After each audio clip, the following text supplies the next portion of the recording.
Eu acho que a gente está na era da verdade. As coisas estão vindo à tona e não tem mais como ficar encobrindo, né? Eu não estou falando só da corrupção que a gente vê, eu estou falando da verdade nas relações, estou falando da verdade num ambiente organizacional, na verdade em eu permitir ou não a pessoa praticar o pensamento estratégico comigo, né? E pensar o novo e ouvi-la e valorizá-la de fato, né? Sair efetivamente no sistema antigo de liderança baseada no mando, né? Criar ambientes um pouquinho mais sofisticados e, enfim, e com as empresas cumprindo mais essa função social delas também.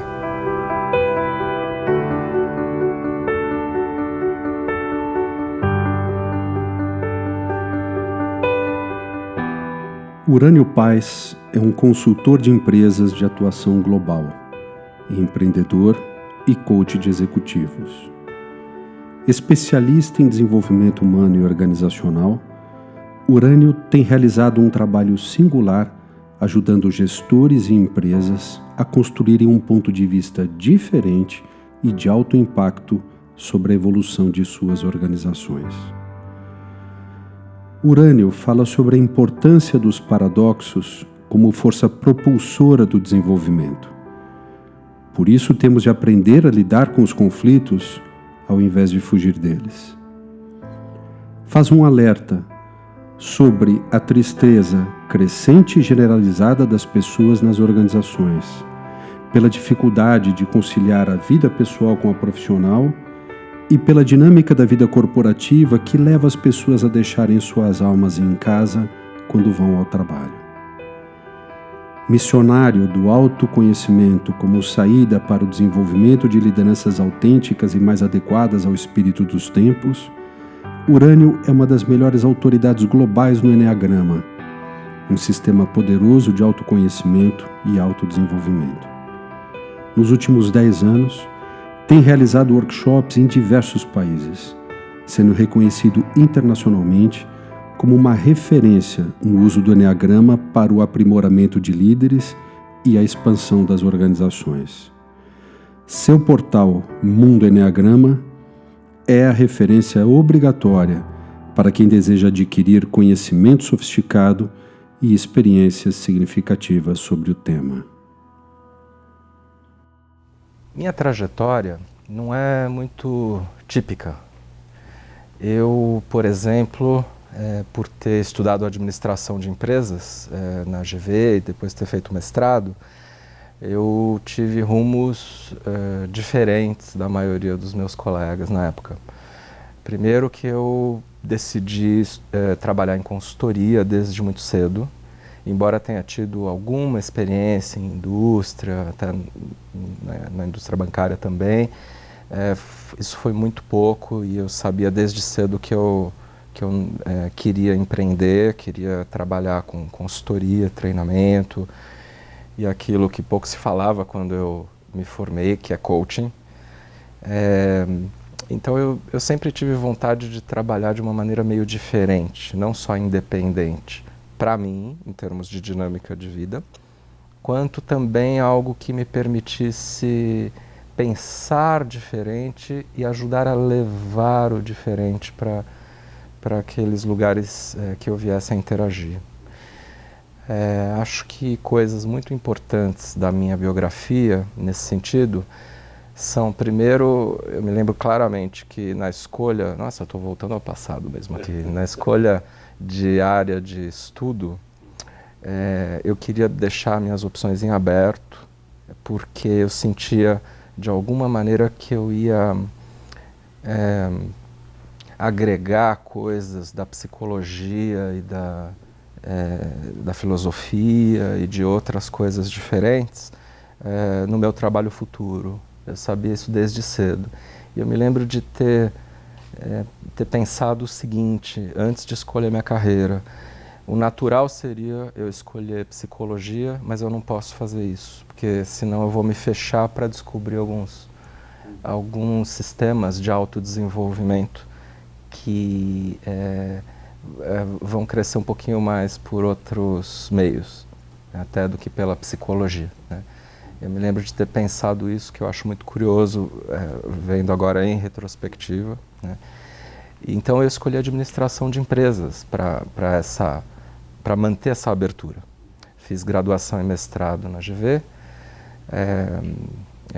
e embora tenha gostado muito dessas experiências, eu sabia que, e acho que tem uma veia empreendedora, de gestor também, mas eu sabia que eu ia terminar muito mais do outro lado da mesa, ajudando essas pessoas, do que sendo eu mesmo o executivo, né? Isso acho que sempre teve muito presente para mim.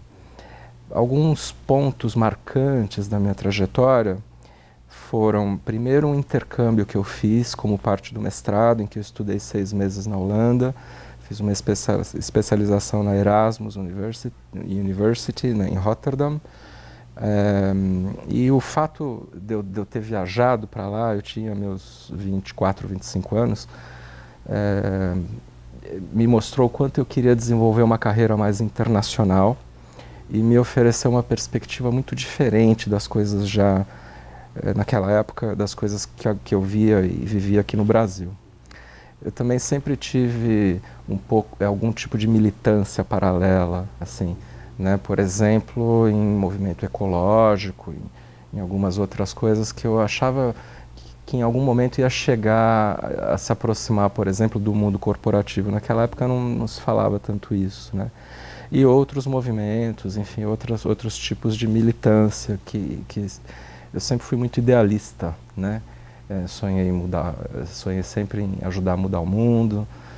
E com o tempo, eu fui sempre fazendo coisas diferentes. Eu me lembro de ter empreendido de várias formas, tive até que ser emancipado pelos meus pais antes dos 21 anos para ter meu primeiro empreendimento.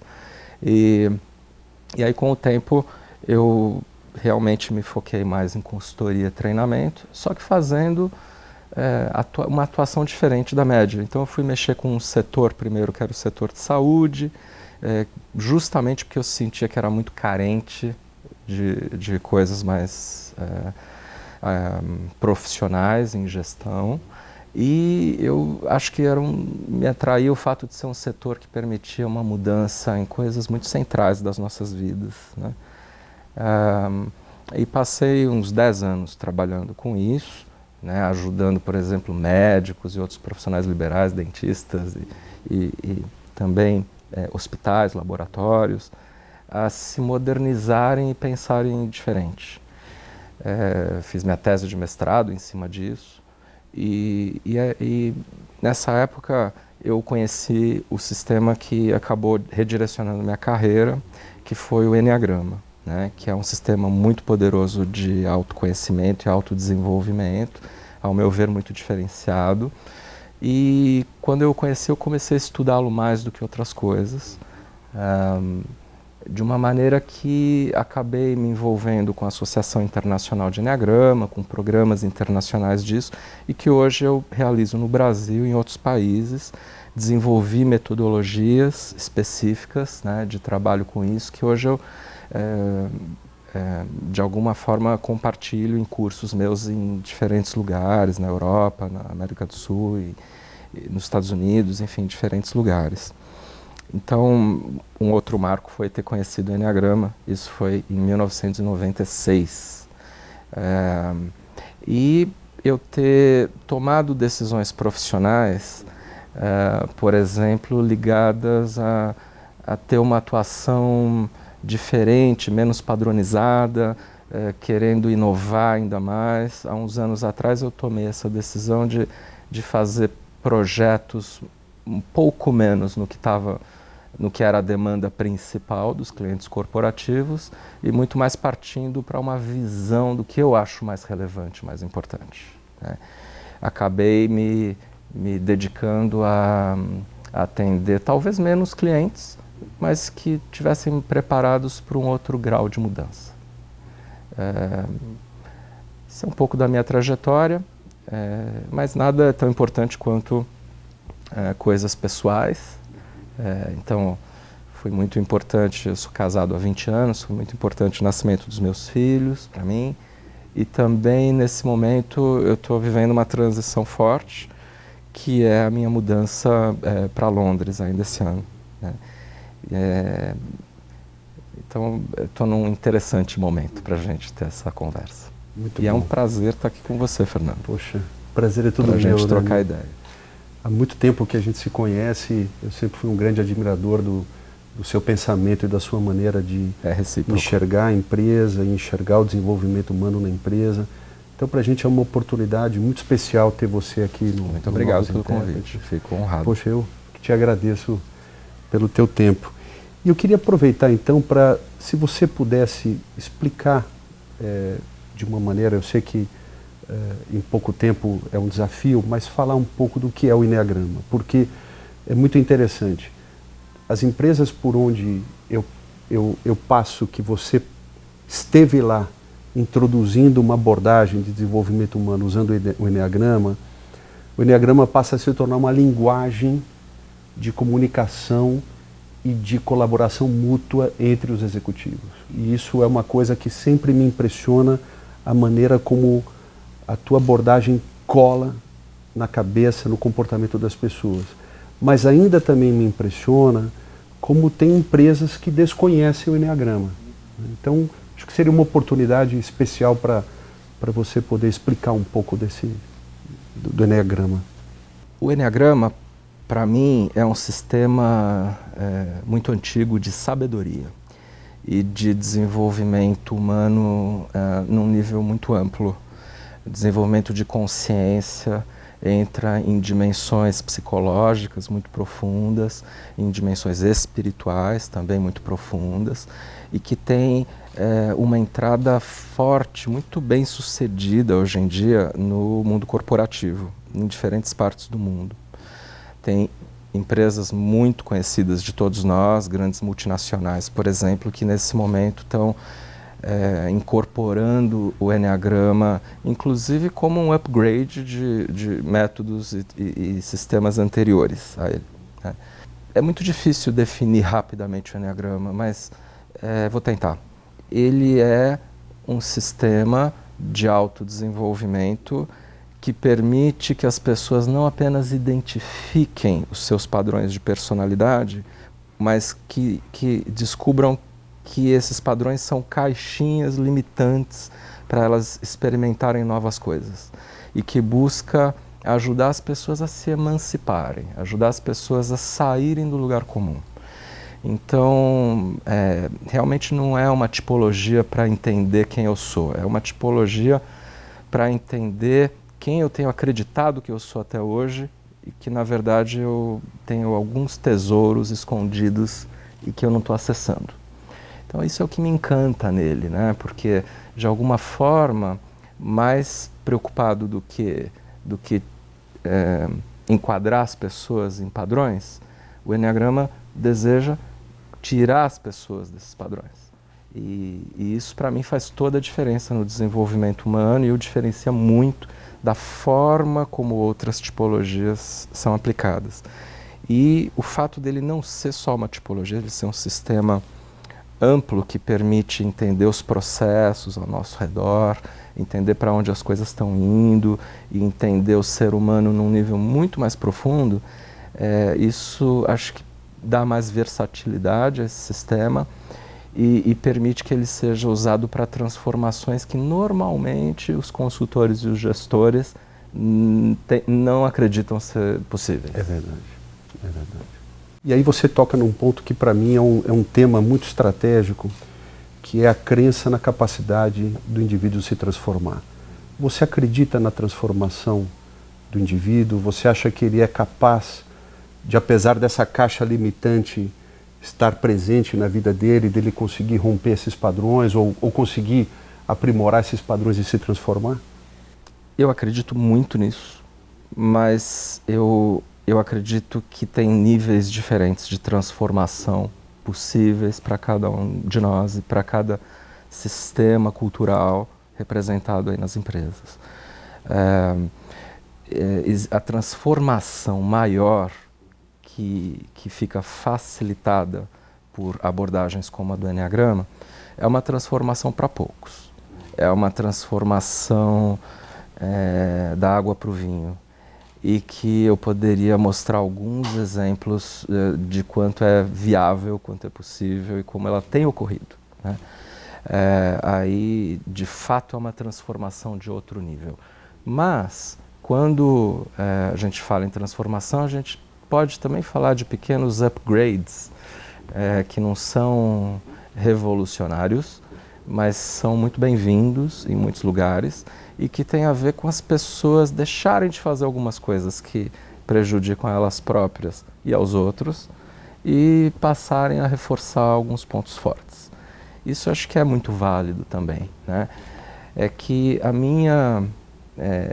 o que me move pessoalmente é a transformação um pouco maior para aqueles sistemas e indivíduos que estão preparados para dar um salto, não só buscar melhorias específicas. Então, eu não tenho a menor dúvida que é possível, né, isso. Só que eu também entendo que o grau de transformação maior não é para todos. Na sua biografia, você fala muito sobre a tua veia empreendedora.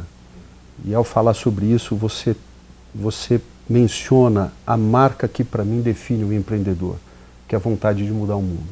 Todos os empreendedores que eu conheci, que eu conheço, eles carregam esse arquétipo do desejo de transformar o mundo, que é um pouco diferente da maneira do executivo pensar numa grande organização. Por outro lado, a gente vivendo hoje a era do empreendedorismo e da disruptura nos diversos setores da economia, as empresas estão preocupadas em começar a mudar um pouco esse pensamento em conformidade do executivo e começar a querer desafiar um pouco paradigmas e que ele mude modelos mentais, que ele saia um pouco da caixa. Essa era do empreendedorismo, desafiando as grandes organizações, pode tornar o Eneagrama uma abordagem muito oportuna para ajudar nesse movimento de preparação das organizações para esse mundo de inovação estratégica que tem crescido? Eu tenho visto isso, sabe? Tenho visto que as pessoas estão cansadas, não querem mais do mesmo, né? E tem um cansaço muito particular, acho que a gente pode falar disso já, explorar um pouco mais, que é das pessoas, eu diria que esse é o maior dilema das pessoas no mundo atual, que é quando elas saem de casa e vão trabalhar, elas deixam uma parte importante delas em casa, né? Elas não se levam integralmente. E vive-se uma certa artificialidade, né, no mundo do trabalho, que aí qualquer exercício para melhoria de motivação, desenvolvimento de liderança, vai ficar capenga, porque as pessoas às vezes não estão levando a alma delas, né, junto para trabalhar. E o que no Eneagrama, Fernando, a gente tem uma exposição não só do que são as 9 personalidades, Enea vem do grego 9, né? Como também instintos, subtipos dominantes e os que são mais fracos para nós. E eu tenho visto, por exemplo, que o instinto conservação ou autopreservação tem uma correlação quase direta com o empreendedorismo ou com o lado executivo, né? Então, pessoas que têm esse instinto mais forte são, em geral, tendem a ser executivos mais daqueles de conservar as coisas e fazer prosperar, enquanto o empreendedor tem esse instinto mais baixo, em geral. Não estou falando que é sempre assim, estou falando que eu vejo uma correlação. O empreendedor tem que ser um pouco maluco. E no Eneagrama, né, quando a gente descobre os nossos padrões, por exemplo, relativos a como é que a gente lida com esse instinto de conservação, a gente consegue sair da caixinha para se tornar mais empreendedor de vez em quando e para diminuir essa intenção de mudança quando eu já criei todo o meu plano de negócios e agora preciso fazê-lo acontecer, né? Porque os empreendedores às vezes têm dificuldade de virarem bons executivos, assim como os executivos têm dificuldade de saírem do lugar comum e inovar. Agora, acho que a era que a gente vive é uma era que está voltando a privilegiar o comportamento empreendedor. E não só no empreendedorismo em si, mas, por exemplo, em coisas como a busca da inovação, que hoje são temas tão presentes nas empresas, né? E eu acho que cada um tem bloqueios para isso, na sua própria história, na sua biografia, e esses bloqueios, às vezes, é uma questão de calibragem, né, para a gente lidar com eles. Porque às vezes a pessoa é excessiva no pensar fora da caixinha, às vezes ela faz isso de maneira insuficiente, né, o que é mais comum. E tem formas específicas para desenvolver isso nas pessoas, sabe? Não tem um jeito único. Mas eu entendo que neste momento, inclusive pela geração Y, e não está tão na hora, talvez, de falar no mundo corporativo de geração Z, mas até nisso a gente já tem que ficar de olho, né? É inevitável que as empresas se adaptem, porque há um dado demográfico, né? As empresas não vão conseguir o que precisam se não se adaptarem aos aportes que a geração Y faz hoje em dia. E eles querem sair do lugar comum, serem empreendedores, trabalharem em rede, não ter rigidez assim, de ação, enfim. Então, eu acho que esse é um tema muito central hoje, né, do empreendedorismo como uma postura nova que promove mudanças culturais. Né, com o ritmo das mudanças, que não dá nem para dizer que é mais só constante ou que é rápida, é mais do que isso. Com essa realidade, as pessoas precisam, de fato, se adaptar à inovação e ao empreendedorismo. Né? Mas acho que existem dificuldades muito particulares que precisam ser acessadas. Enquanto a gente não acessar essas dificuldades, vai ficar sempre só um discurso externo ao indivíduo. Entendi. Nesse sentido, é muito interessante um fenômeno muito recente que tem acontecido, que alguns clientes nossos, que são grandes companhias, estão preocupados com essa postura empreendedora ou com a ausência dela dentro das suas organizações. E eu tenho visto algumas grandes empresas investindo em incubadoras, jovens startups, com jovens empreendedores que têm uma postura empreendedora arrojada, para começar a fazer prototipagem de novos modelos de negócios, de novas alternativas, ou seja, pensando por eles inovação, ao invés de tentar de alguma maneira criar, como o Walmart fez, quando criou o Walmart Labs, uma divisão de inovação estratégica, onde ali tem pessoas que ficam pensando em prototipagem de modelos de negócios e dentro da companhia. Qual que é a tua análise sobre essa questão? É possível uma grande empresa que se move lentamente, que tem modelos mentais enraizados, ela incubar dentro dela um movimento de reflexão estratégica e de desafiar paradigmas, ou o caminho é fazer isso de investir fora porque dentro é difícil criar uma postura empreendedora? Eu vejo assim, eu acho que em alguns casos pode ser válido essa incubadora quase à parte, principalmente quando a cultura realmente ainda não está muito preparada e quando é um momento específico para se visualizar uma mudança maior. Mas, em geral, não é a abordagem que eu prefiro. Eu acho que uma das coisas que falta nas empresas como um todo, em termos de ousadia, é enfrentar os conflitos de um jeito muito mais inteligente e aberto. Não colocar panos quentes e, ao mesmo tempo, eu gosto muito de uma abordagem que fala que um dos grandes problemas das equipes é o medo do conflito, né? E que é a dificuldade das pessoas prosseguirem no embate e entrarem mais profundamente neles. E aí, mais uma vez, fazendo um paralelo com o Enneagrama, fora da dimensão tipológica, ele mostra para a gente que o mundo avança quando a gente cria paradoxos, cria duas forças em oposição, e aí se abre para uma terceira força de nível superior que vai ser mediadora, levando a gente para um ponto acima do que a gente estava. Isso no Enneagrama é conhecido como Lei do 3, né? Que é baseado em muita matemática, enfim. E eu acho que as empresas ficam cegas a isso às vezes. E ainda mais no Brasil, acho que tem uma cultura mais forte no Brasil disso, de se evitar conflitos, de se acomodar às coisas, né?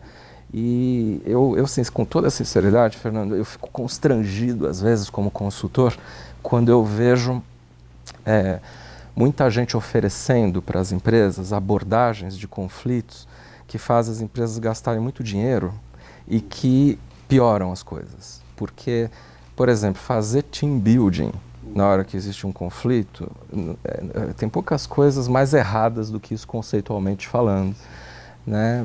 Conflito você tem que pôr em cima da mesa, lidar de uma maneira diferente e aproveitar o paradoxo como algo assim. Acho que nós, consultores, podemos contribuir mais com o avanço real das culturas organizacionais se a gente ajudar as empresas a abraçarem paradoxos e não colocar curativos em cima disso que na verdade fazem a empresa voltar para trás, né? E fazem muito mais que as pessoas continuem deixando a alma delas em casa, não se levam inteiramente para o ambiente corporativo. E aí eu quero ver daqui a 5, 10, 15 anos essas empresas convencerem a geração Y, que já vai estar totalmente no poder, que vale a pena eles estarem lá e não fazendo outras rotas de carreira, né? Porque uma das grandes bênçãos que essa turminha nova traz é ser mais autêntica e não se contentar mais com aquela falsidade antiga ainda operante nas empresas, né? Acho que isso é algo muito importante para ser olhado de frente. Nos bons fóruns internacionais que eu tenho frequentado, inclusive de debates em torno do capitalismo consciente, muito tem se falado sobre a importância do desenvolvimento, do autoconhecimento para o desenvolvimento do líder como um caminho de transformação das empresas e do capitalismo que está em xeque hoje em alguns países relevantes. E você é o embaixador do desenvolvimento da consciência que eu conheço. É alguém que advoga esse tema com propriedade e de maneira bastante constante e firme nas empresas, né? Então eu queria te perguntar, queria pedir para você falar um pouco sobre o desafio, o que é desenvolver a consciência de um líder, o desafio de fazer isso e o que, na sua opinião, torna um líder mobilizador de verdade de pessoas, de equipes, o que faz um líder, apesar das diferenças individuais e que os vários tipos podem trazer, mas quais são as características de um bom líder? Para te responder isso, eu queria fazer uma reflexão e quero muito ouvir de você também a tua opinião sobre isso. É assim, olha, eu me lembro de ter visto uma pesquisa uns anos atrás que me assustou bastante e ao mesmo tempo ajudou a que eu colocasse algumas peças extras no meu quebra-cabeça interior de compreensão do que acontece no mundo corporativo hoje. A pesquisa era sobre psicopatias e diferentes profissões. E é uma pesquisa muito séria, de nível global. E estudaram quais carreiras tinham maior incidência de psicopatias. E a primeira era CEOs. A segunda, mais ou menos perto, era de líderes religiosos. E aí vinham outras profissões. Então, por que eu estou falando isso? Porque existem duas possibilidades para um líder. Ele ser líder porque é uma das pessoas mais inconscientes naquele sistema, ou ele ser líder porque ele é das pessoas mais conscientes nesse sistema. É difícil um líder estar no meio termo. Isso é bem sério, ao meu ver, é bem radical o que eu estou falando, mas cada vez mais eu comprovo isso na minha experiência prática. Em outras palavras, é assim, quando a gente tem um ambiente em que as pessoas estão funcionando, no que no meu sistema aqui de trabalho eu chamo de alma animal, né, que é um nível de consciência muito baixo, né, não é o nível humano de consciência ainda, é um nível que as pessoas só reagem e estão agindo apenas com velhos padrões de reatividade. Quem vai dominar esse ambiente é o macho alfa. É o líder que dá tapa na mesa, que impõe e que talvez seja o pior exemplo entre todo mundo que tinha lá disponível para virar líder. E vamos ser francos, isso a gente vê na maioria dos casos, não é verdade? E tem uma outra possibilidade, que é que o líder seja a pessoa inspiradora para que todo aquele conjunto de pessoas ao redor dele possa ir para um nível imediatamente superior de consciência. E com isso ele consiga ser referência para as pessoas saírem das suas almas animais e entrarem nas suas almas humanas. Agora, entrar nas almas humanas implica, por exemplo, saber lidar melhor com emoções. De medo, de tristeza, de raiva, de alegria, né, as 4 emoções básicas do ser humano. Implica a pessoa desenvolver ferramentas de autoobservação. Implica ela poder fazer paradas estratégicas para se flagrar tendo determinados comportamentos e pensar alto a respeito disso e falar assim, ó, desculpe, deixa eu refalar o que eu estava falando. Mais do que manter pose, mais do que buscar uma legitimação pelo poder apenas, né?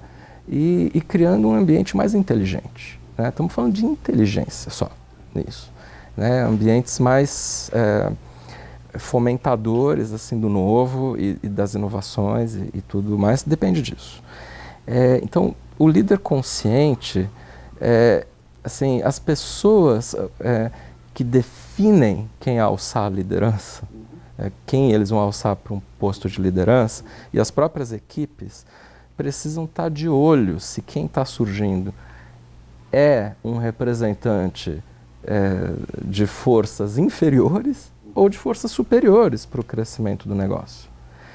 E a geração Y, que está entrando nas empresas, não vai admitir cada vez mais ser dominada por pessoas que representam esse polo inferior, o polo involutivo, né, que é o que tem acontecido em muitas empresas até hoje. E eles vão o tempo inteiro falar contra essas pessoas, porque se tem uma coisa que essa geração é rebelde, né? Não tem mais a coisa de eu esperar tanto tempo para opinar na estratégia ou para falar que você que está 5 cargos acima do meu, que eu acho que você está errado. Graças a Deus tem isso agora, né? Então, eu entendo que as empresas têm que olhar muito para o nível de consciência de quem elas estão alçando a cargos de liderança. Porque isso é uma coisa mais difícil de desenvolver do que a competência técnica específica necessária para os cargos, né? Que você acha disso? Eu concordo plenamente, inclusive eu percebo a manifestação dessa falta de consciência na dificuldade que alguns líderes têm de permitir a exposição do contraditório nos debates estratégicos. E existe um discurso de que, puxa, tragam o seu pensamento real, sejam verdadeiros no que você pensa, fale a verdade, desafie os paradigmas, trazem aqueles palestrantes motivacionais para falar sobre o desafio dos modelos mentais, mas o que eu mais ouço dos seus liderados nos debates confidenciais, onde eles têm um ambiente seguro para se expressar, é que assim, Fernando, aqui a gente não pode expor o contraditório. Se a gente fala alguma coisa que não corrobore a visão do líder, do meu líder, eu sou rechaçado, eu sou mal visto, né? Então eu acho que essa passa um pouco por aí, porque de fato a geração Y, ela adora o contraditório, né? Ela tem um apreço pelo paradoxo, pelas visões diferentes, porque o mundo é paradoxal, a vida é paradoxal. Então, eu acho que eu concordo plenamente com você, o desenvolvimento da consciência e dessas habilidades de permitir, né, que o conflito seja lidado de maneira saudável, que os paradoxos sejam bem-vindos, eu acho que é um desafio muito grande para as empresas. Empresas que são em setores maduros, ou empresas em que tem algumas multinacionais que só têm de implementar a estratégia que é desenvolvida lá fora, sem ter a liberdade de refletir sobre adaptações locais, são as que eu percebo que mais sofrem na hora de incorporar líderes mais conscientes. Porque quanto menos consciente ele for, melhor. Porque ele vai ser o soldado que vai simplesmente para o campo de batalha implementar o plano tático que foi passado para ele. É complicado, né? E aí, se você pegar fatores que estão muito presentes nos dias de hoje, falar 2 ou 3 deles, né? Tá tudo vindo à tona em termos de más práticas, né? Seja em termos de compliance, corrupção, outros temas na sociedade como um todo, e pegando as empresas. Se você pegar isso, se você pegar o fato de que a geração Y e as pessoas como um todo, mesmo que vêm da geração X anterior à nossa geração, assim, elas estão fartas, elas não conseguem mais, estão no limite total delas, né? E muitas, assim, já estão indo além do ano sabático, já estão falando em realmente mudar de vida e esquecer, abandonar tudo isso, porque não é sustentável mais, né? E vários outros fatores me mostram que isso é uma questão de sobrevivência das empresas no futuro. Se elas estiverem preocupadas com sobrevivência, eu acho fundamental que elas façam essa reflexão, porque o mundo está mudando, né? Felizmente, nesse sentido. E eu sonho com um momento em que as empresas vão deixar de investir em coisas de mentirinha, né? Em histórias da carochinha, que elas vão conseguir de fato tocar nos problemas centrais com coragem, né? Esse é meu sonho, trazer mais fator verdade assim, para as organizações, né? Um outro tema absolutamente comum para todas as empresas é o desejo, o anseio de desenvolver equipes de alta performance, uma cultura de alto desempenho. Obviamente que esse é um tema complexo, mas o que eu percebo é ainda as empresas procurando soluções muito padronizadas, muito antigas, muito deslocadas do espírito dos tempos, para conseguir desenvolver times e fazer sessões de team building, programas de team building. Qual é a orientação que você daria para uma empresa, ainda que, obviamente, de novo, sem ter a pretensão de acreditar que isso é uma fórmula simples e rápida, mas quais são os primeiros passos, na sua opinião, que uma empresa deveria dar no sentido de procurar criar um programa verdadeiramente singular para desenvolver uma cultura de alto desempenho, equipes de alta performance? Depois de feito um diagnóstico de onde a equipe está nos seus estágios de desenvolvimento enquanto equipe, eu acredito na proposição de um programa ousado. Então, por exemplo, pegando o que acontece na maioria dos casos, não todos, a equipe tem conflitos velados e alguns conflitos abertos, consegue ter um rendimento razoável, mas está longe da alta performance, em parte por fatores como falta de confiança, por mágoas que as pessoas têm, por não conseguirem colaborar, né? Então, o que fazer? Assim, você vai fazer um team building no meio desse cenário, né? Esse team building eu acho excelente para equipes que estão no início, estão sendo formadas, e excelente para equipes que já estão no final do processo em alta performance. Mas nesse momento que tem desafios, falta coragem, muitas vezes, dos líderes para colocar os problemas em cima da mesa e lidar com eles de uma maneira adulta, com cada um se apropriando da sua cota de responsabilidade no que está acontecendo, né? E tem processos que eu me surpreendo porque, no fundo, são quase baseados em bom senso, e são simples, mas é aquela história de que não tem muita gente com coragem de fazer o que precisa ser feito, né? As pessoas às vezes parecem optar por viver numa artificialidade maior e usando justificativas assim, aqui é difícil no nosso sistema, né? Em quantas indústrias que a gente não ouve isso? Se isso fosse verdade, não seria falado por gente de todos os lugares, né? Então, a ideia, ao meu ver, é que para você desenvolver equipes de alta performance, você precisa fazer mais ou menos como se faz em casa, né? Quando você tem problemas. Você tem que tocar nas feridas, você tem que lidar com elas, você tem que buscar soluções que não são simples, que são um pouco mais complexas, né? De se lidar com as diferenças, acolhendo as diferenças e não querendo passar por cima delas com cargo, com crachazada, que a gente falava antigamente, né?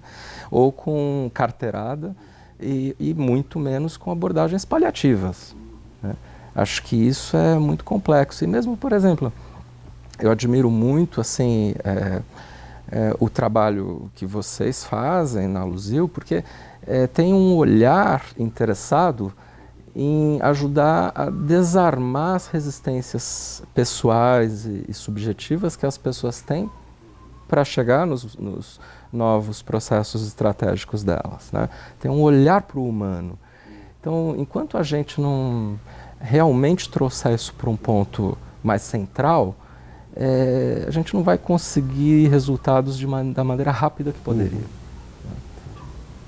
Nesse sentido, quero te perguntar sua opinião sobre um tema que é o seguinte. Algo que tem me chamado a atenção de uns 3 anos para cá é a grande frequência com que, após workshops de reflexão estratégica nas empresas, a cúpula, a alta gestão, toma consciência de que precisa iniciar um processo de mudança cultural. De que, para conseguir adaptar a organização ao contexto em transformação ou para conseguir levar a empresa para um novo patamar de competitividade ou para uma nova avenida de crescimento, ela precisa promover uma mudança cultural. E, portanto, uma das iniciativas mais comuns, eu diria para você que em quase 100% dos nossos projetos, uma das iniciativas mais comuns é terminar um processo de reflexão estratégica com a decisão de fazer uma intervenção na empresa para promover uma mudança cultural. Você acha que é possível uma empresa objetivamente mudar a cultura de uma empresa e, diante dessas ponderações que você tem feito nessa conversa, tão sutis e ao mesmo tempo poderosas, qual é o caminho para uma organização conseguir de fato promover uma mudança cultural?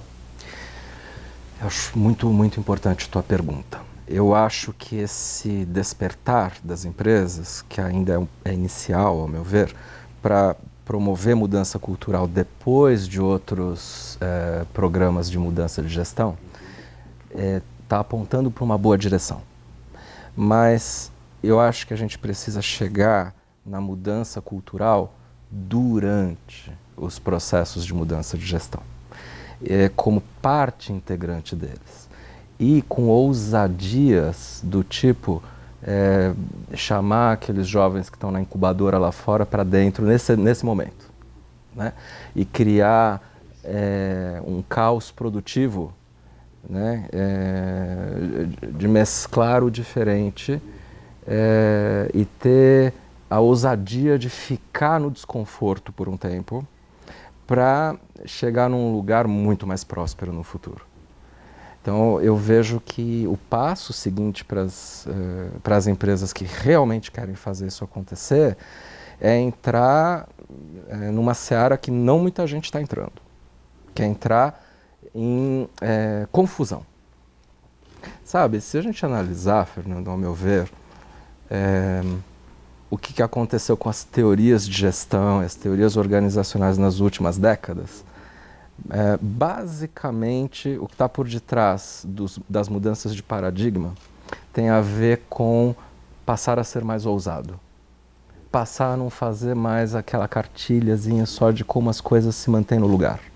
Aliás, optar optar quase que conscientemente por uma agilidade no lugar da ordem. Né? Todas as teorias de design organizacional, de estratégia, apontam nessa mesma direção, assim, a gente não querer mais previsibilidade, a gente querer lidar com ambiguidade e com complexidade, para que faz muito mais sentido no ambiente atual. Né? Então, eu acho que a gente tem que se espelhar mais em alguns líderes que buscam um pouco de revolução e não evolução apenas, né, nos dias de hoje, porque não dá tempo, as empresas não vão sobreviver se não fizerem isso. Elas se tornam obsoletas isso, né? Muito rapidamente. Né? São sistemas mais complexos que a gente está lidando hoje, né? O mundo é outro. É verdade. Você é um consultor internacional, inclusive até o sonho dessa entrevista aconteceu no ano passado, há alguns meses, e a dificuldade, você está dando workshops em vários países pelo mundo, e a dificuldade de conseguir ter uma passagem tua por aqui para a gente conversar. E nessas tuas, há anos, realizando workshops fora do país, em diversos continentes, você tem tido a oportunidade de também conviver com executivos de outras culturas. E aí eu queria te perguntar, pedir para você fazer um pouquinho um paralelo entre o que você vê no executivo brasileiro que o torna um executivo poderoso por o espírito dos tempos e, ao mesmo tempo, diante dessas referências que você tem lá fora, o que falta para a gente preparar nos nossos executivos para serem mais cidadãos do mundo, mais globais e mais preparados para enfrentar esse palco de competição e de referências tão transnacionais como a gente vê hoje? Olha, embora possa até ser um pouco simplista, eu acho válido ainda a gente falar que cultura brasileira, em alguma medida cultura latina, é evitadora assim, de conflitos, né? Menos propensa ao embate e à franqueza. Ao mesmo tempo que é mais flexível, lida melhor com uma coisa valiosa hoje em dia, que é a adaptabilidade. Eu acho que é ainda válido falar isso, embora seja uma generalização. Né? Por exemplo, se você olhar para países vizinhos do Brasil, como Argentina, Uruguai, você vai ver um estilo de liderança mais confrontador e mais franco. Né? Porque faz parte da cultura desses países entrar um pouco mais em embate. Isso é mais aceito, né, do que no Brasil. Então, se você pegar países europeus, América do Norte, enfim, mais Estados Unidos, eu diria, porque o Canadá também tem as suas questões com conflitos, né? Existe uma tendência a se produzir embates com muito mais naturalidade. E isso eu acho que é algo que a gente se beneficiaria muito se a gente fizesse aqui no Brasil. Né? As pessoas ainda contemporizam muito, eu acho. E quando tem um embate, saem magoadas, aí aquilo cria uma fratura no relacionamento. Eu ouço muito de brasileiros que são expatriados e vão viver um tempo fora, que assim, puxa, eu estou lá, por exemplo, nos Estados Unidos, numa reunião, as pessoas entram no embate, entram em conflito, brigam uma com a outra ali, disputam posições. Quando termina, bom, e aí, vamos tomar uma cerveja lá fora? Eles vão fazer um happy hour. E fechou a porta da sala de reuniões e segue em frente, não tem mágoa, não tem depois ressentimentos. Um pouco disso. Um pouco isso mesmo, né? Acho que foi excelente teu exemplo. E quando a gente não lida com essas coisas na hora, diretamente, ela estoura de uma maneira pior um pouco depois, né? Então, os conflitos que surgem um pouco depois, se eu não trabalhei com aqueles na hora certa, se eu não lidar com os meus irritadores antes deles virarem conflitos, né, vai ser muito pior. Assim, os conflitos vão ser mais graves, mais disfuncionais. Né? As pessoas vão um pouco mais para o pior delas. Agora, acho que é muito importante a gente valorizar também a flexibilidade que a gente tem no Brasil. Isso coloca a gente com alguma vantagem competitiva, ao meu ver, nesse mundo que a gente vive hoje, por outro lado. É verdade. Então, se a gente pudesse aproveitar esse melhor e diminuir o pior, né? Sem dúvida. Eu acho que é possível. E, Urânio, você que na sua prática profissional acaba desenvolvendo a habilidade das pessoas de lidarem com o conflito, lidarem com esse enfrentamento, você deve provavelmente colher das pessoas depoimentos do tipo, puxa, eu comecei a lidar melhor com meus conflitos em casa, com a minha esposa, com os meus filhos, com pais, etc. Ou seja, a gente está falando de uma habilidade que extrapola os muros da empresa, não é? Isso, para mim, é não dividir o ser humano ao meio, né? E não deixar o ser humano em casa na hora que vai para a profissão. É sair daquele velho argumento assim, não, aqui a gente tem só coisa profissional. Até porque o Brasil, especificamente, não é assim. A gente tem até algumas dificuldades de produtividade pelo fato de que a gente não separa o pessoal do profissional, né? Isso é mais separado em outros países. Eu me lembro, anos atrás, eu conversando com um presidente de uma empresa para quem eu estava fazendo um trabalho, e com o comitê executivo dele, e ele era espanhol. Espanhol, não estou falando que ele era de um país não latino, né? Ele virou e falou assim, Urânio, aqui no Brasil, se eu, ou no meu país, na Espanha, se eu chamar as pessoas para irem fazer um churrasco na minha casa, um jantar, elas vão ficar bravas comigo, porque estou tirando o tempo delas com a família. Aqui no Brasil parece que eu não consigo resolver nada se eu não fizer isso, né? Se eu não tiver o happy hour, se eu não tiver a interação mais pessoal, né? Eu falei, é verdade, acho bom você se adaptar um pouquinho a isso, porque é uma questão cultural importante, né? E eu entendo que é fundamental a gente respeitar esse aspecto brasileiro e ver o lado bom dele. Eu acho que no Brasil as pessoas têm uma intolerância um pouco maior para essa história de não poderem ser elas mesmas no trabalho. E isso traz um potencial de autenticidade para nós que eu acho que é muito positivo no que a gente busca hoje, né? Ao passo que tem esses outros problemas que a gente falava, né? Hoje nós estamos vivendo um momento de muitas transformações e muita ebulição no país e fora do país. A gente está gravando essa entrevista num momento em que a gente está atravessando uma crise, uma retração da economia extremamente robusta, extremamente preocupante. Estamos às vésperas da votação no Senado da admissibilidade de um processo de impeachment da presidenta Dilma. E, fora isso, tem todos os vetores de incerteza que o mundo está vivendo e de todas as transformações, as ambiguidades que o mundo hoje está vivendo.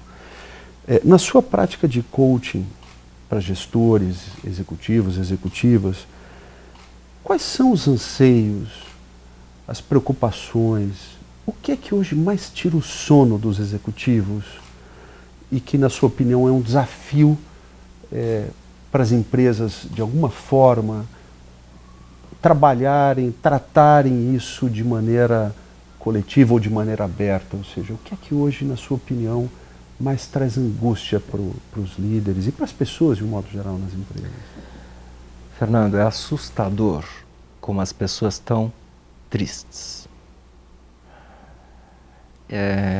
Eu não quero dourar a pílula ao falar disso. Eu concordo. As pessoas estão insatisfeitas, né? E não existe um programa de coaching que eu faça com executivos em que não surja esse tema e que ele acesse, de alguma maneira, uma frustração grande por como a vida dele está estruturada e a dificuldade de associar o lado profissional e o lado pessoal. E acho que o Brasil ainda sofre com um pouquinho mais de inconsciência das empresas, no sentido de explorar o trabalho dos executivos, inclusive em carga horária, um pouco mais do que é aceitável em países como Estados Unidos ou países europeus. Eu acredito que a ecologia de vida, o balanço, né, de vida, principalmente para quem mora em cidades complexas como esta que a gente está agora, São Paulo, é o principal dos temas. As pessoas não estão aguentando. E tem empresas que se engajam um pouco mais nesse debate, que buscam soluções, que não são só coisas paliativas de qualidade de vida, são às vezes mudanças estruturais, que a empresa que tiver coragem de fazer isso agora vai ser a que vai reter os talentos e conseguir essa vantagem competitiva, porque não tem nada mais importante do que isso para a geração Y. Então, acho meio inútil a tentativa de ficar separando o profissional do pessoal e não enxergar a insatisfação que as pessoas estão.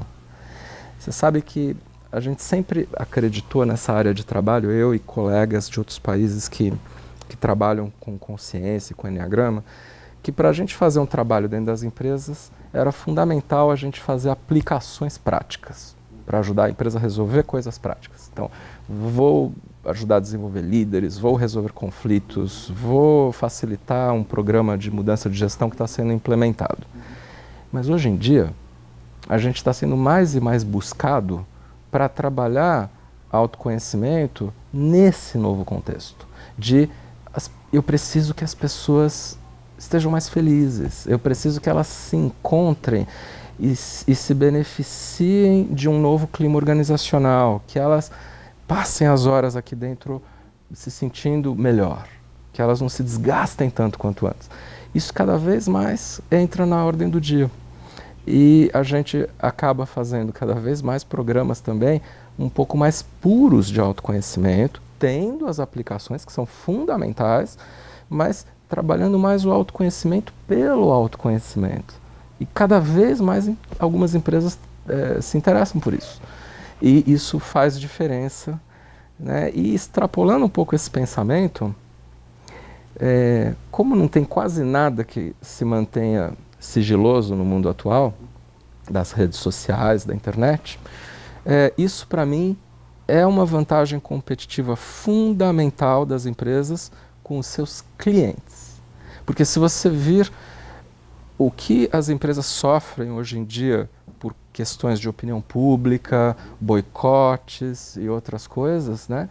E muitos setores no mundo todo, e se você olhar como elas sofrem lá fora, é bem mais do que sofrem aqui no Brasil, e a gente chega lá, depois de uns anos em geral, é muito evidente que ou muda essas práticas ou vai perder cliente, vai perder faturamento.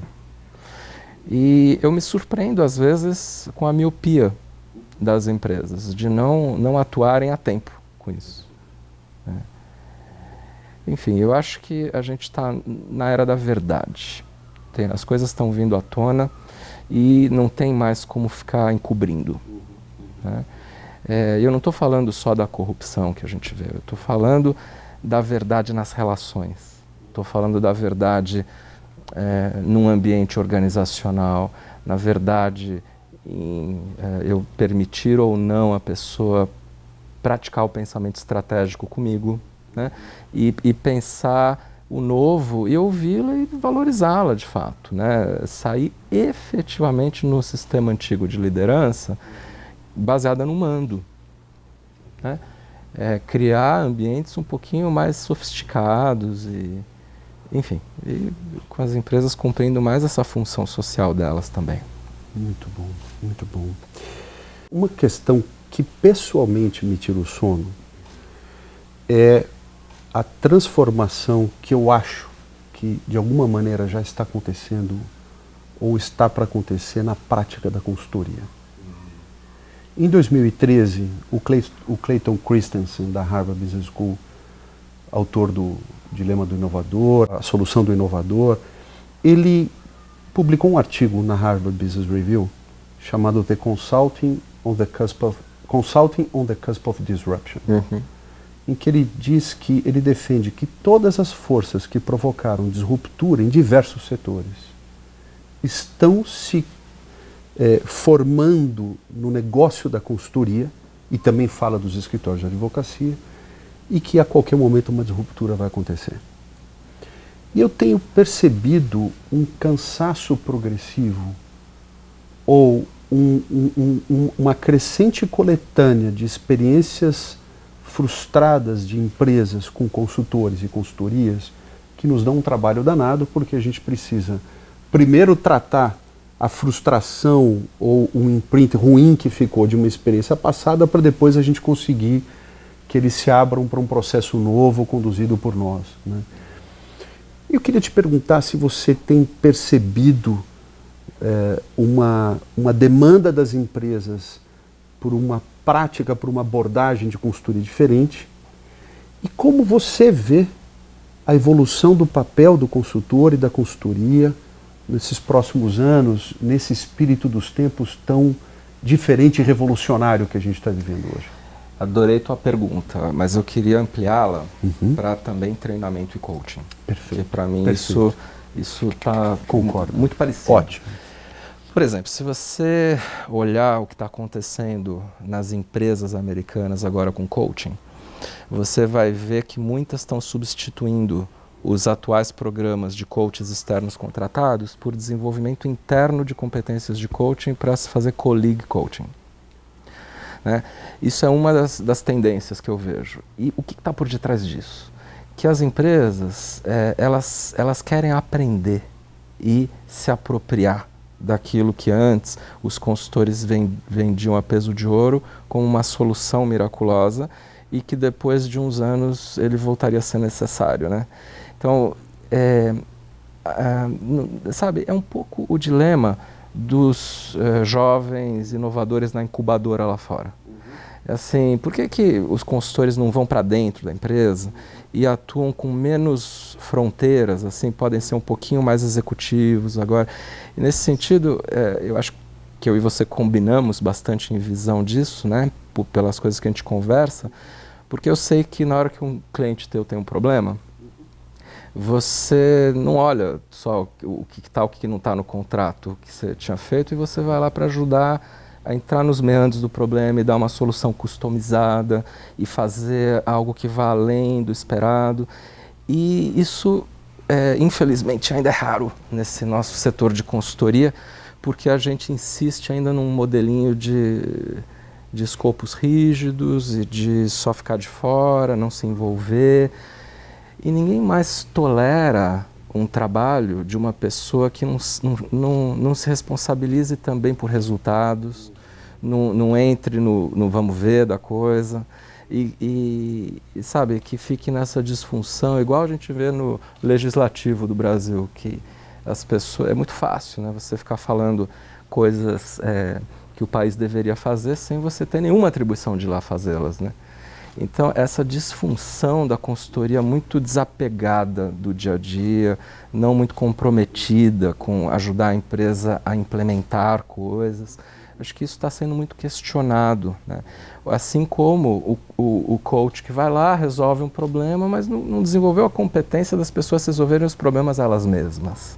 E em treinamento, né, também essa dependência eterna das empresas em fazer programas anuais e tudo mais em treinamento, e não engajar treinamento interno, não ir on the job, não ir ser mais prático. Eu acho que esse questionamento é um questionamento muito bom para nós, que temos uma visão diferente de como a gente pode contribuir, né? Eu acho, inclusive, que o que vai sobreviver é associações ou redes de consultores mais sêniores e com mais vontade de pôr a mão na massa e ajudar as empresas com um modelo mais contínuo, meio de assessoria, mas que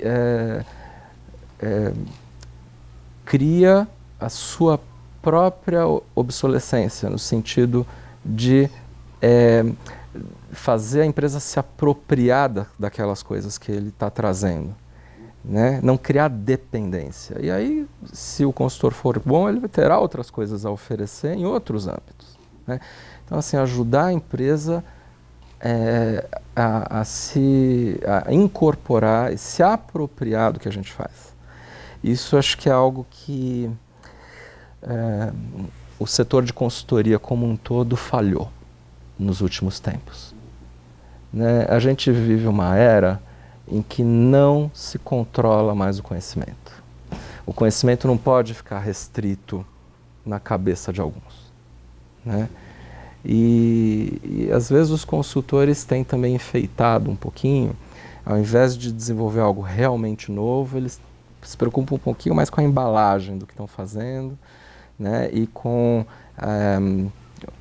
nomes que eles criam para chamar coisas iguais a outras que são praticadas, e nesse sentido vivem e vendem um pouquinho a aparência, né? E não algo mais essencial. E eu acho que acabou isso, né? E o pior é que vendem muito caro, né? Às vezes isso não de uma maneira saudável, né? E sustentável. Mas eu acho que consultor externo é uma coisa que está acabando. Está começando muito mais uma era de assessores internos das empresas que talvez não sejam exclusivos e que estão lá ajudando a empresa a pensar antecipadamente nos problemas e que desenvolvem os sistemas internos para darem conta do que ele, consultor, está fazendo. Não sei se é por aí que você vê também. Eu concordo com você. Inclusive, tem uma plataforma, existem algumas empresas ou algumas pessoas tentando se antecipar a essa disruptura. E uma delas é uma plataforma nos Estados Unidos de uma empresa que está tentando fazer um pouco da uberização, do movimento da uberização dentro da consultoria. E criando uma plataforma onde, na verdade, é uma grande rede de consultores espalhados em diversos lugares, com competências claramente identificadas, com um perfil e uma habilidade de entrar em determinadas culturas organizacionais claramente identificados, e que quando surge uma demanda, essa plataforma identifica quem é a melhor pessoa e a mais conveniente para poder fazer aquele trabalho e entrar dentro da empresa para tentar fazer uma imersão ali. Então eu acho que existem experiências nesse sentido que acho que corroboram um pouco dessa questão de que, mais do que o consultor externo com modelos padronizados, é mais gente que é capaz de entrar no universo da empresa e ajudar a mobilizar a organização. Eu acho muito interessante movimentos como esse, né? Mas talvez ainda seja um aplicativo moderno dos taxistas, né? Que são os consultores. O Uber é perder um pouco a noção de quem trabalha dentro da empresa, quem trabalha fora. Ou seja, o cara que tem um carro próprio pode começar a fazer as corridas como no Uber, né? Então, gente de dentro da empresa atuando como consultor também, e os consultores ajudando a regimentar isso, serem muito mais coordenados. Acho que tem uma coisa de futuro promissor para isso, né? Claro que é gradual essa mudança, mas eu acho que o modelo de negócios da consultoria está falindo. Acho que a gente tem que atuar muito mais em parceria com as empresas. E nesse sentido, ou está envolvido no processo inteiro ou não tem muito jeito, né? E Urânio, você trabalha muito, viaja bastante, tem uma produção intelectual efervescente, vive escrevendo artigos, trabalha bastante. O que te inspira para trabalhar tão intensamente? Quais são suas grandes fontes de inspiração? Eu acho que daquele espírito de transformação do mundo que me moveu no início, né, da minha carreira, da minha vida, eu fiz uma adaptação que não é tão grande assim para querer mudar o mundo por dentro de alguns sistemas, né? Então, o que realmente me move é uma transformação mais verdadeira, significativa, pessoas que se engajem com coragem em programas que não são de mentirinha, empresas que topem enfrentar o que tem que ser enfrentado sem tanta demagogia, sem tantos panos quentes em cima dos problemas, que topam abordar os problemas humanos, de fato, das pessoas tristes, das famílias com dificuldade de conciliar as diferentes áreas da vida, né? Então, isso que me empolga, porque eu entendo que ainda hoje isso é sair do lugar comum, isso é ir para um trabalho que poucas empresas e poucos consultores fazem, e é um trabalho de maior impacto na sociedade como um todo, né? E eu queria aproveitar isso para voltar a uma coisa que você falou do Brasil, que eu concordo. Eu acho que nós ainda somos muito ensimesmados no Brasil. O Brasil, que é um país continental, pensa demais só o Brasil, né? E não tem, como outros países, às vezes até geograficamente menores, uma integração tão fácil com outras culturas, né? E acho que tem um certo narcisismo que vem de uma cultura organizacional que se assemelha a um dos tipos do Enneagrama, lá o tipo 7, que olha muito para dentro e se autovaloriza em excesso, às vezes, né?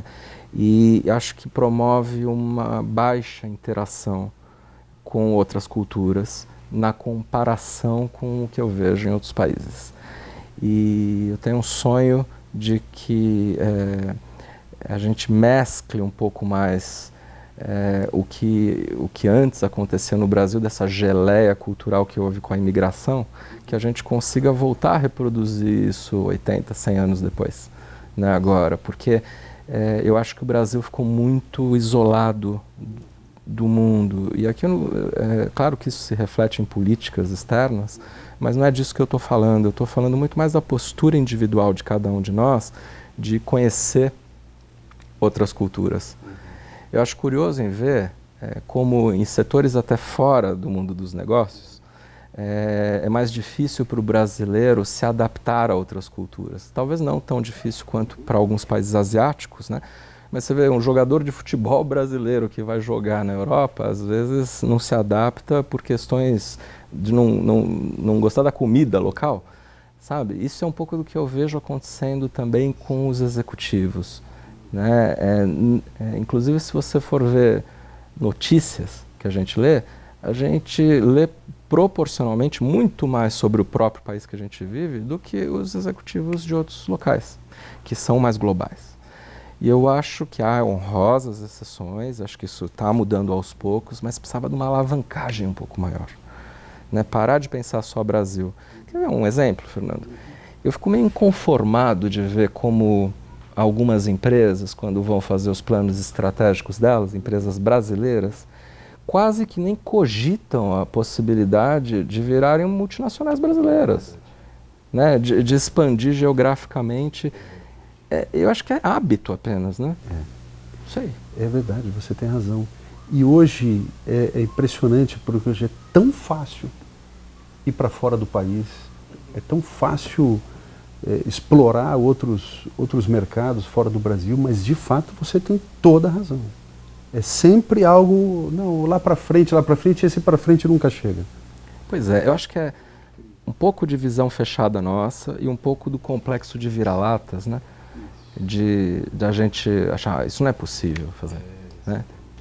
Eu vejo para mim, eu precisei vencer isso para mim, né? Ao fazer alguns dos meus cursos fora, no início eu ficava muito tímido, porque eu tinha desenvolvido uma metodologia própria, que é muito boa e que faz diferença, as pessoas gostam muito, mas eu demorei para compreender que eu podia começar a dar meus cursos nesses países que antes eu só ia para aprender. Demorei. E hoje em dia eu tenho feito muito mais isso. E você me ajudou muito a pensar um projeto novo meu, né? Sou extremamente grato a você, que é do Mundo Enneagrama, e eu queria contar uma historinha. Opa! O nome do projeto é Mundo Enneagrama, um nome que serve na língua portuguesa e na língua espanhola. Só que ele é um projeto global, e em inglês vai ser a principal língua, e é um projeto multilíngue. O público que não fala nem espanhol nem português, vai ser majoritário no futuro nesse projeto. E aí eu tive que tomar uma decisão de como eu ia chamar esse projeto, se eu ia chamá-lo de Mundo Enneagrama ou se eu ia traduzir para o inglês. E depois de muita conversa com amigos de países em que inglês é a língua nativa, eu decidi manter o nome Mundo Enneagrama em português. Sabe por quê? Por quê? Porque a maioria deles me falou assim, existe um componente muito bacana para compra, que é o fato de você vir do Brasil. Olha que interessante. O fato disso ser algo diferente do que a gente está acostumado é muito bem-vindo. Então, tem um lado que às vezes pode ser até um pouco do exotismo, mas que não é só isso, é um lado do que a gente tem de bom, do que a gente tem de inovador, né, de uma cultura fora da caixinha que é impressionante. Por mais que a gente faça tanta besteira aqui na política e na sociedade como um todo, as pessoas ainda continuam vendo o Brasil como uma referência de algo bacana a ser buscado, de onde se vive a vida, de onde as pessoas têm uma certa sabedoria humana, né, um acolhimento. E eu noto, fiquei feliz com isso. E vou chamar meu projeto global no nome em português, Mundo Enneagrama. Isso é só um exemplozinho que eu quis dar para falar que o brasileiro não consegue ser ousado um pouco pelo complexo de vira-lata. É verdade. Né? E uma coisa que a gente não pode esquecer, que é algo que também ocupa muito o meu pensamento, é que no globalismo que a gente vive hoje, existe uma necessidade para esse mundo global prosseguir de maneira sustentável desta forma, tão interconectado, que é cada cultura ter consciência de qual é a sua contribuição para esse mundo global. E cada país, cada cultura tem uma contribuição para dar. Isso é muito bonito. Né? E se a gente ficar tentando colocar todo mundo no mesmo normal ou numa plataforma única, essas singularidades locais que podem dar um tempero para o global diferente, essas singularidades vão se perdendo. Porque a tentativa de se adaptar para se enquadrar e para se ajustar, né, a uma cultura diferente pode fazer a gente perder o que a gente tem de mais rico.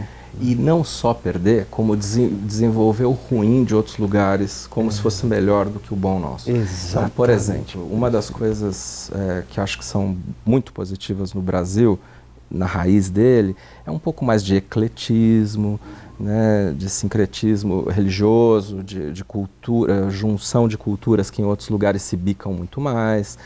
E isso poderia ser um grande exemplo nosso, né? Mas parece que ninguém se tocou que quando começou a surgir mundialmente o tema da diversidade, que o Brasil poderia ensinar isso, né? Eu acho que a gente é um país mais diverso que lida um pouco melhor do que a média com diversidade, embora exista racismo e outras coisas. Acho que a gente está um passo além. E por que a gente não vira referência disso? Né?